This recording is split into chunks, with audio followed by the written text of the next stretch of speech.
Stop painting. Put the paintbrushes down. Okay. Stop painting your NPCs.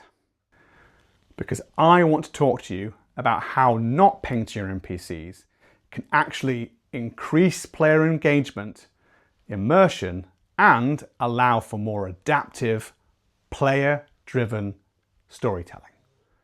Welcome to Pen and Board. I'm Rich, a professional game master, and I'm here to talk about tabletop roleplay games and try and share my experiences in the hope of inspiring and potentially sharing some hints and tips along the way. So, if you fancy it, come with me for a tabletop conversation.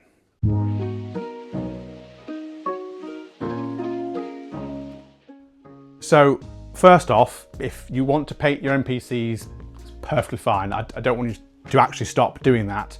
It's part of the hobby. I really enjoy it. I mean, I've got miniatures. It's what I like to do as well. But just hear me out about NPCs in crowded scenes. So imagine this. You yourself walk into a crowded bar, pub, tavern, or generally a crowded scene. What do you notice? Do you notice that the guy over there is wearing a check shirt with blue jeans and boots? Do you notice that there's a group of people over there all chatting together and they all seem to know each other? Or do you just see a crowded scene?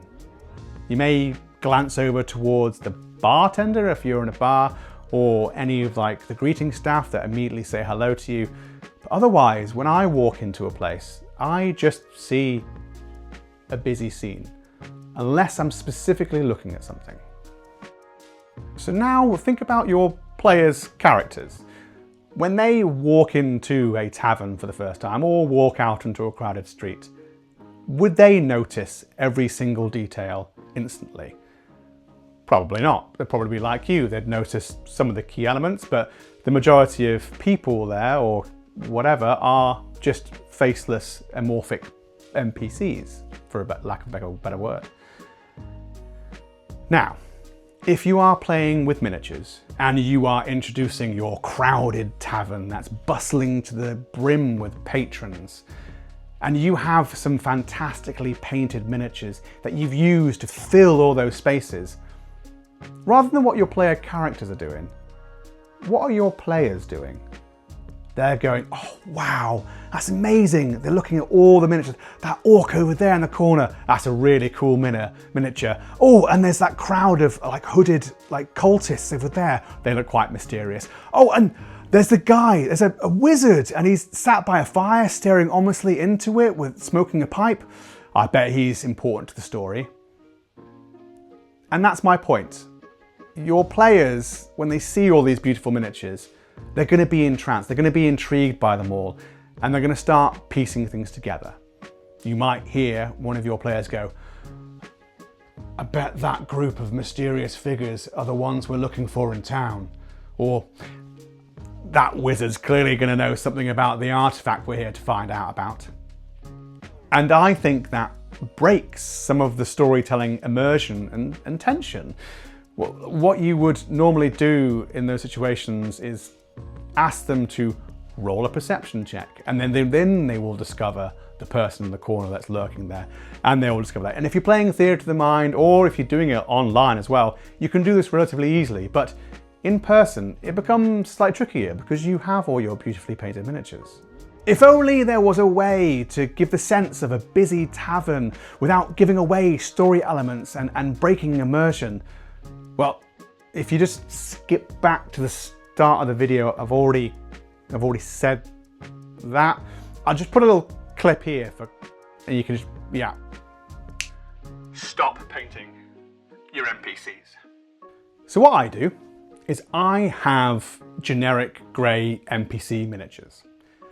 I use these generic grey NPC miniatures to fill spaces to make them appear crowded.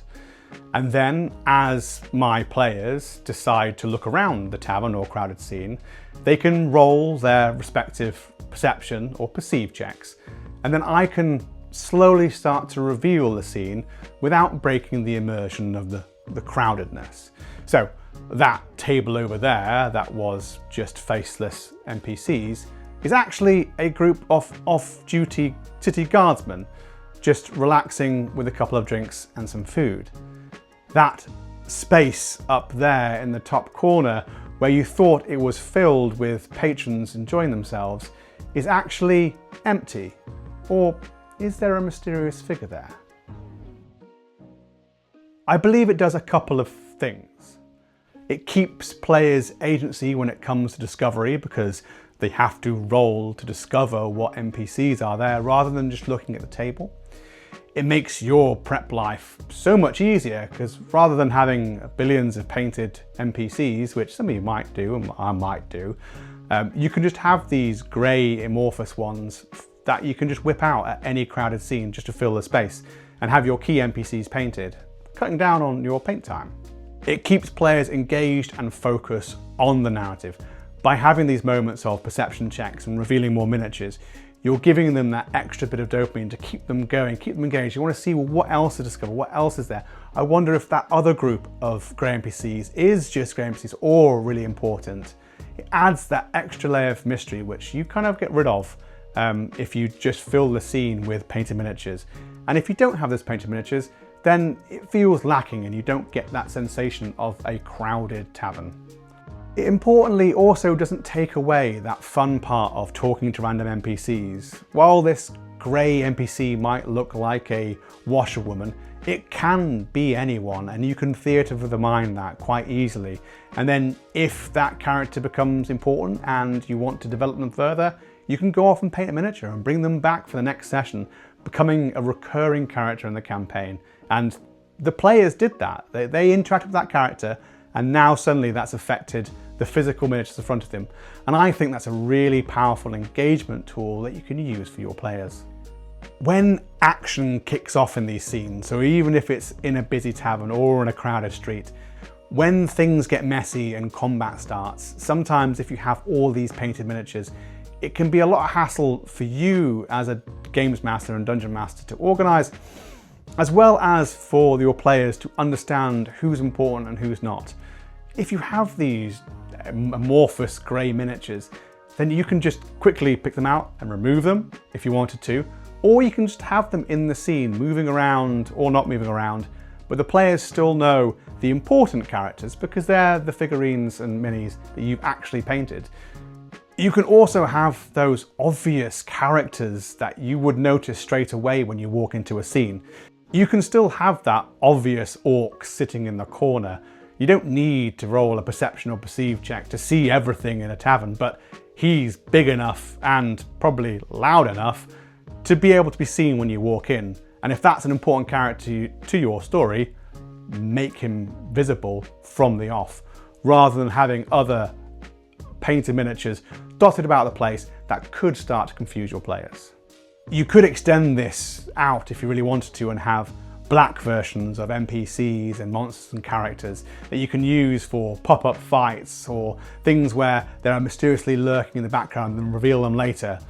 It might be a bit too far personally, but I can see it working in some circumstances where vision is impaired. Maybe you actually go into somewhere where no one's got dark vision in D&D, which is a rarity these days. So, should you stop painting your NPCs?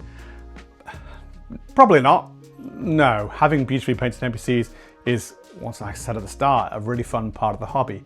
But maybe you can use some of the to-be painted NPCs, the grey undercoated ones that you've got kicking around the place that might never see the touch of paint ever, and use them, actually use them in a scene and create an immersive, dynamic scene rather than just a static diorama that's used for combat. Well, I hope you enjoyed the video. Please let me know your thoughts in the comments below. What do you do with crowded scenes and things in person gaming? If you want to see more from me about tabletop roleplay games and potentially some board game stuff as well, then consider subscribing to me and following along. Otherwise, until next time, see you later.